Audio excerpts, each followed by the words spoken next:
सफर की दुआ पढ़ ले। अयो उसकी माँ की तेरी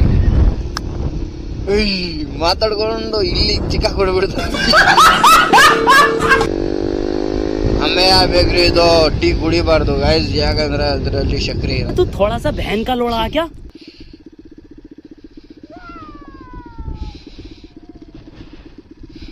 ವಾವ್ ಗೈಸ್, ಎಷ್ಟು ಬ್ಯೂಟಿಫುಲ್ ಆಗೈತೆ ನೋಡ್ರಿ ಗೈಸ್. ಓ ಮೈ ಗಾಡ್ ಗೈಸ್, ಖರಾಬ್ ಆಗೈತೆ. ಇಲ್ಲಿ ಒಂದು ಲಿಂಗ ಐತೆ, ಇದು ಏನು ಗೊತ್ತಿಲ್ಲ ನನಗೆ, ಬಿದೋಗ್ಬಿಟ್ಟಿದೆ. ಇದ್ರ ಜೊತೆ ಇರ್ಬೋದು ಅದು. ದಿಸ್ ಈಸ್ ವಾಟ್ ಬ್ರೋ, ಹಂಡಿ ಇರ್ಕದೆ, ಹಂಡಿಲ ಹೋಗಿ ಚೆಕ್ಕಿದ್ವಿ. ಐ ಮರ್ಡರ್ ಮಾಡಿ ಇಲ್ಲಿ ಹಾಕ್ಬಿಟ್ರೆ ಯಾರಿಗಾನ ಕೇಸ್ ಬಿಲ್ಲತ್ತಾ? ನಿನ್ಗೆ ಮಾಡಿಬಿಟ್ರೆ ಇವಾಗ NS200 ಬೈಕು, ಅದರಲ್ಲಿ ಇನ್ಸ್ಟಾಲ್ ಆಗಿರೋದು ಎಕ್ಸಾಸ್ಟ್ ವಿತೌಟ್ DP ಕಿಲ್ಲರು. ಇಂಥ ಜಾಗದಲ್ಲಿ ಬರೋಕ್ಕೆ